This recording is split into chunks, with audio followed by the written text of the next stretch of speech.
इस्लामी निज़ाम चल रहा है, इससे बड़ा बिजनेस मैन बिल्कुल हिल जाता है कि वो बड़ी मुश्किल से हम उनको प्रिपेयर कर रहे हैं कि ये इन्वेस्टी जो स्कीम आई है आप उसमें क्लियर हों और उसमें आप ज़्यादा से ज़्यादा जो आपका सरमाया है उसको क्लियर कराएं।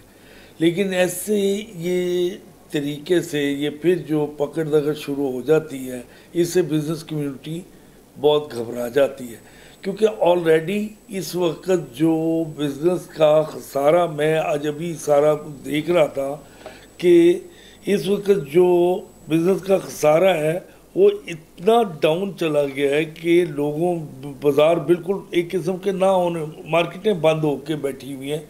कोई लोग यानी कारोबार के लिए कोई लोग लाहौर से बाहर नहीं आते। जुमे वाले दिन अमूमन हम लोग इंतज़ार कर रहे होते हैं कि ये लाहौर के इर्द गिर्द जुमे को बंद होता है, मतलब गुजरांवाला, ये फैसलाबाद, सारे ये सब लाहौर में शॉपिंग करने आते हैं, वो सारे बंद हो, बिल्कुल कोई कारोबार ही नहीं चल रहे। तो ये इससे और बिज़नेस कम्युनिटी घबरा जाती है और ये बिल्कुल कारोबार बंद होके रह गए कि अब तो और फर्क डॉलर की वजह से भी आपने देखा कि पिछले दिनों डॉलर फिर बढ़ा, वो भी वजह है। फिर उसके बाद गैस और ये बिजली के भी सुनने में आ रहे हैं रेट बढ़ रहे हैं, फिर उसके बाद ज़ीरो रेटेड ख़त्म हो रहा है। तो ये चीज़ें जब होती हैं तो इससे बड़ा इफेक्ट पड़ता है। ठीक है, गवर्नमेंट के ऊपर बड़ा प्रेशर है, इसके रेवेन्यू जो इन्होंने टारगेट किया था वो नहीं इकट्ठा हुआ, उसके बाद कर्ज की लिमिट बहुत ज़्यादा हो गई है, वो भी किस्तें दे रहे हैं, लेकिन इसके साथ साथ इनको रिलीफ कुछ ना कुछ देना पड़ेगा। और ये वाली एक्टिविटीज़ जो पकड़ दकड़ है इसको ज़रा, ठीक है वो कहते हैं नहीं करें, हुकूमत यानी कोर्ट शूट कर रही है तो उसकी, लेकिन हमारे में से ही फिर ऐसी कोई बातें कर रहे हैं कि जी वो पकड़ा जाएगा, फलाना पकड़ा जाएगा, उससे जो ना पब्लिक में बड़ा एक इंतशार सा पैदा हो जाता है। मुल्क में जो एक ये पॉलिटिकल सिचुएशन है अल्टीमेटली वो इफ़ेक्ट करती है मुल्क की हालात को, मुल्क की इकानमी को। समहाउ ये जो एहतसाब का सिलसिला है इसको किसी न किसी, देखें आप चीज़ों को एक स्टेज पे आके, हमारे मुल्क का अलमिया ये है कि हम शुरू कर देते हैं, फिर दरमियान में आके चीज़ें पोलिटिसाइज हो जाती हैं, इन्फ्लुएंशियल हो जाती हैं, उनको रोक दिया जाता है। सो आई विल रिक्वेस्ट कि इसको किसी न किसी मंतकी अंजाम तक पहुँचाएँ, और जो भी आप एक प्रोसीजर ये अडॉप्ट किया है इसका अल्टीमेट जो फ़ायदा मुल्क को है, अगर आप कहते हैं कि ये रकम लूटी गई है, बाहर भेजी गई है, तो आप वापस लाएं। जब तक ये वापस नहीं लाएंगे तो आपकी सारी एक्सरसाइज ये बेकार हो जाएगी। तो इसमें जितने भी इदारे हैं, इसमें फ़ौज का एहतसाब हमने देखा हुआ है, सज़ाएँ हुई हैं, बिजनेस कम्युनिटी का हुआ है, इसमें आपके पॉलिटिशियंस का हुआ है। तो अगर आपकी जुडिशरी भी अगर इसकी जद में आ रही है तो आप उसको खुले दिल से कबूल करें, और ताकि पता लगे, हमारे आवाम को भी पता लगे कि ये सिर्फ जो है कानून जो है वो सिर्फ गरीब के लिए नहीं है, वो हर इदारे के लिए है, मुल्क के हर शहरी के लिए है, और कानून अंधा है। सो ये मेरी गुजारिशात हैं, मैं कोशिश करूँगा कि गवर्नमेंट थोड़ा सा इनको मद्देनज़र रखे। मेरा पर्सनल व्यू ये है कि जो लॉ है इक्वल फॉर एवरीवन, तो अगर फ़ाइज़ ईसा साहब का एहतसाब कह रहे हैं करना है तो खाली फ़ाइज़ ईसा साहब का क्यों, सब जजिस का होना चाहिए। जितने भी बड़े लोग हैं, चाहे वकील हैं, चाहे कुछ भी है, लॉ तो सबके लिए इक्वल है, तो इसमें तो कोई मजायका नहीं है, सबका होना चाहिए। हाँ, इस चीज़ को मैं कंडेमन करती हूँ कि सिर्फ एक बंदे को ना टारगेट किया जाए। ये है कि लॉ सबके लिए है तो सारे जजेस का होना चाहिए, सारे जो जिन लोगों पे शक है, जिनका इशू है, उन सबका होना चाहिए। ये नहीं हम कहते, लेकिन ये ज़रूर है कि सिर्फ एक बंदे को टारगेट ना किया जाए। हमारे ख्याल में जो जितने भी लॉयर्स हैं उनकी जो ओपिनियन है वो डिफरेंट हो सकता है। Every person have his own opinion and has own wish. So हुकूमत वक्त ने जो अभी जो इशू बना है काजी फ़ाइज़ ईसा वाला, तो मैं ये समझता हूँ कि कोई भी जो जज है उससे किसी भी हवाले से घबराना नहीं चाहिए, चाहे अकाउंटेबिलिटी हो, चाहे कोई भी अगर आप सच्चे हैं, अगर आप समझते हैं कि आप में कोई भी एम्बिग्युइटी नहीं पाई जाती, या आप समझते हैं कि ऐसा कोई इशू नहीं है, या तो आप बिल्कुल आप कोर्ट्स को फेस करें, अपीयरेंस के दें, अपने आप को सच्चा साबित करें, اور میں سمجھتا ہوں قاضی فائز عیسی صاحب بہت ہی قابل احترام ہیں، ورتھی جسٹس ہیں سپریم کورٹ کے، اور میں سمجھتا ہوں اگر ایسا ایشو ہے تو انہیں کلیئر کرنا چاہیے، بجائے اس کے کہ ہم پروٹیسٹ کریں، ہم سڑکوں پر نکلیں۔ میں اپنی رائے اکارڈنگ ٹو مائی اوپینین میں اس چیز کے اگینسٹ ہوں کہ ہم سڑکوں پر نکلیں، ہم روڈ بلاک کریں، یہ ہمارا پیشہ نہیں ہے۔ ہم پروفیشنل لوگ ہیں، ہم چاہتے ہیں کہ accountability for every one, no one is out of the law, no one is above the law. تو میں سمجھتا ہوں چاہے کوئی بھی ہے، چاہے کوئی سیاستدان ہے، چاہے کوئی جج ہے، کوئی بھی ہے ایون، تو اس کو جو ہے اکاؤنٹیبلٹی کا سامنا کرنا چاہیے۔ تو آئی ریئلی اپریشیٹ قاضی فائز عیسی صاحب، he is really such a nice person. Chief justice کے معاملے پہ وہ جو ریفرنس ہوا ہے اس کے حوالے سے میں یہ گزارش کرنا چاہوں گا کہ وکلاء برادری ہمیشہ انہوں نے وکلاء اتحاد کو زندہ باد رکھا ہے اور انشاءاللہ رکھیں گے، اور ایسی کوئی تقسیم نہیں ہونے جا رہی، اور نہ انشاءاللہ تعالیٰ کبھی ایسی وکلاء میں پھوٹ ہوئی ہے اور نہ انشاءاللہ کبھی ہوگی۔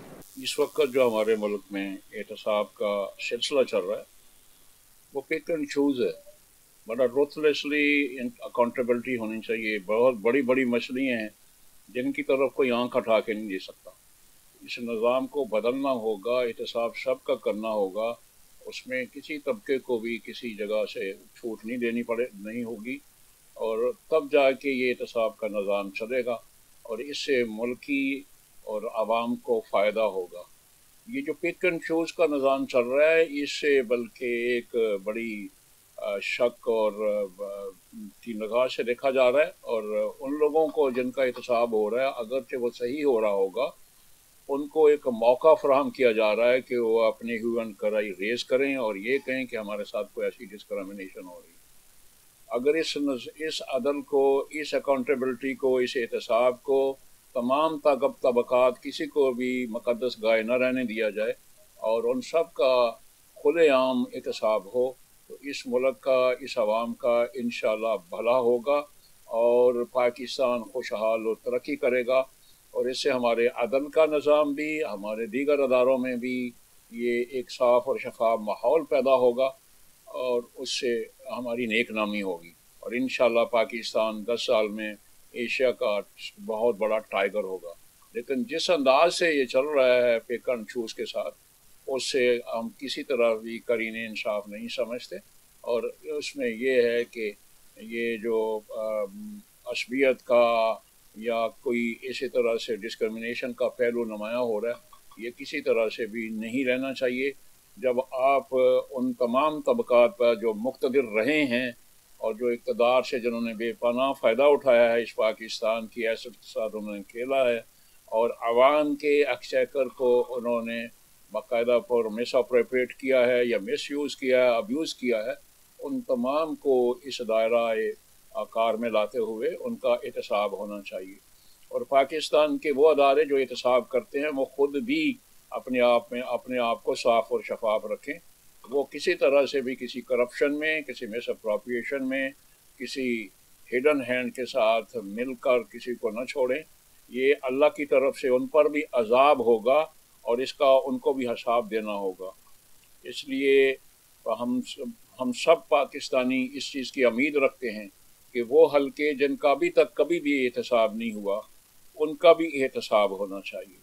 پاکستان کی ایسٹس، پاکستان کی زمینیں، پاکستان کی عزت، ناموس، انٹیگریٹی، یہ سب چیزوں کی ان کی حفاظت ہونی ہے، تبھی ہوگی جب عدل کا نظام، احتساب کا نظام یکساں ہوگا، and it's applicable to all ranks, all quarters, and it should be used as ruthlessly against all miscreants, all misappreciation. تو تب جا کے یہ اللہ تعالیٰ اس پاکستان کی خوشحالی کا دروازہ کھولے گا۔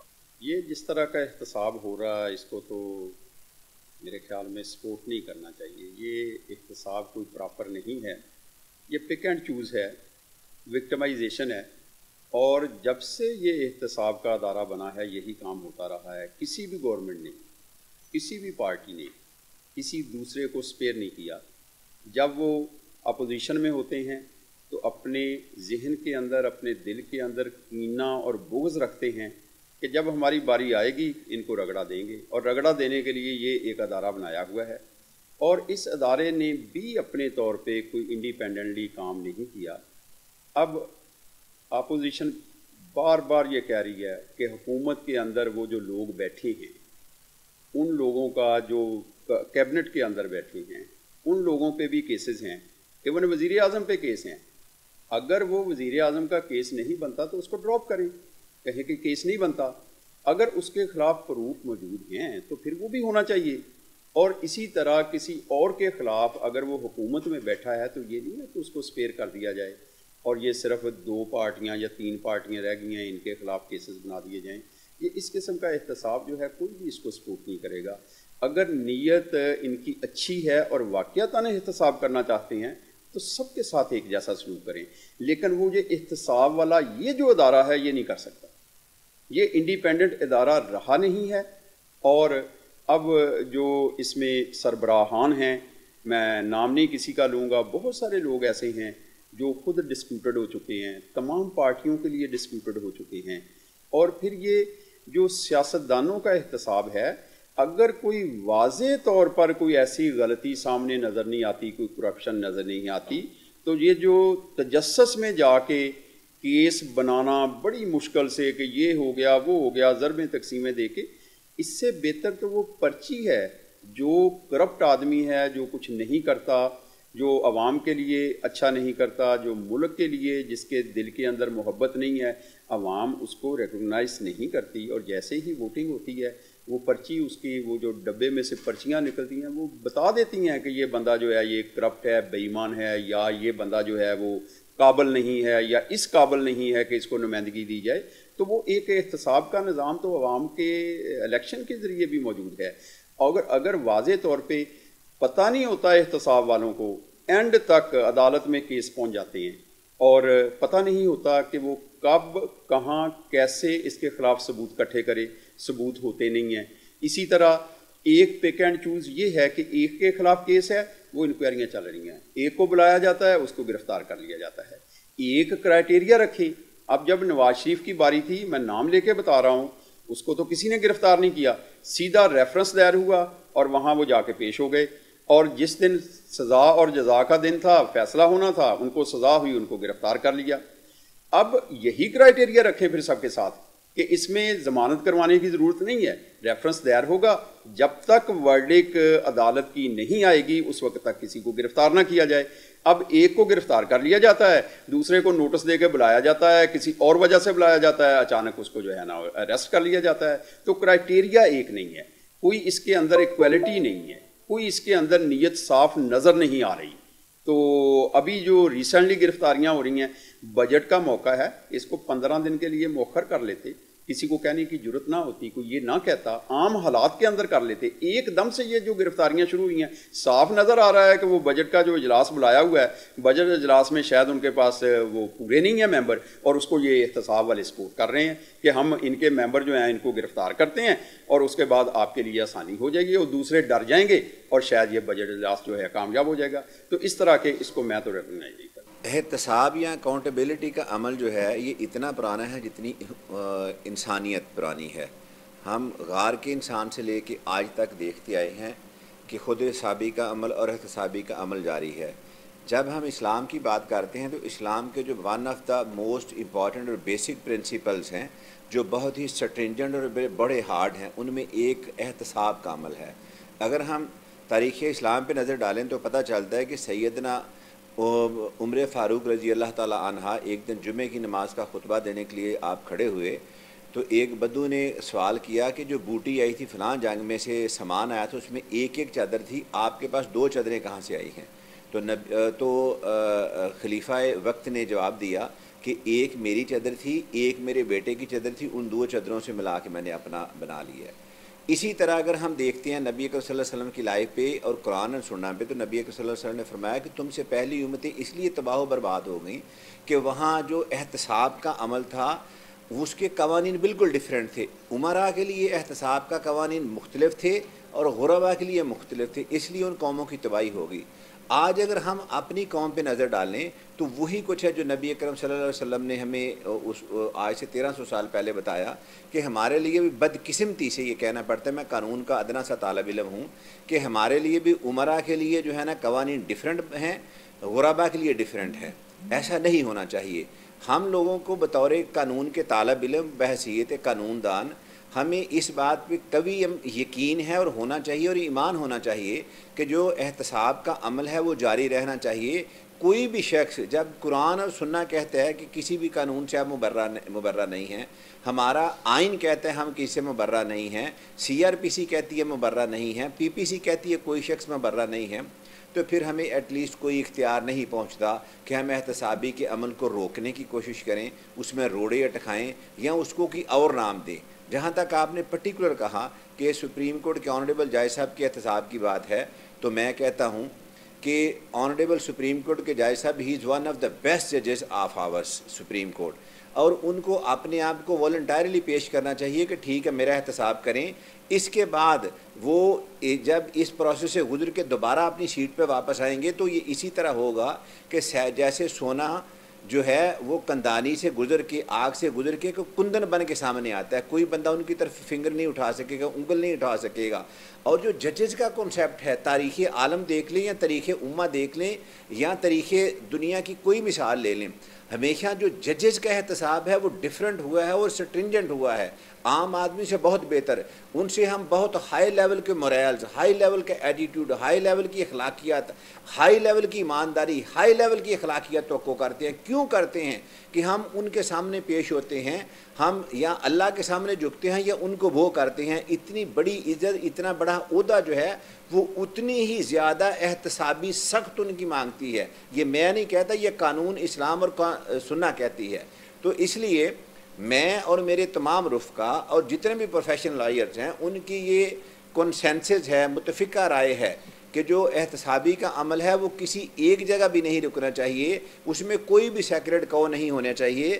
PN سے لے کے پرائم منسٹر تک کا احتساب ہونا چاہیے، نائب کورٹ سے لے کے چیف جسٹس صاحب کا احتساب ہونا چاہیے، وکیل سے لے کے ان کے پریزیڈنٹ بار کا احتساب ہونا چاہیے، آرمی کے ایک سولجر سے لے کے CNC اور چیف آف آرمی کا احتساب ہونا چاہیے.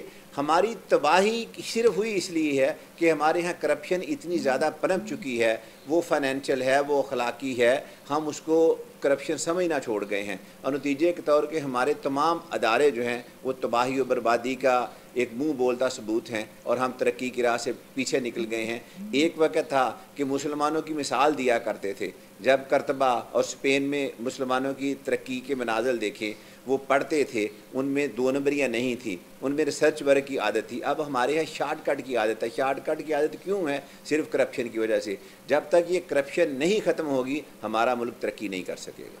تو اس وقت پاکستان جو ہے وہ تاریخ کے ایک ایسے مرحلے، ایک ایسے پوائنٹ پہ کھڑا ہے کہ جو تاریخ رقم کر رہے ہیں.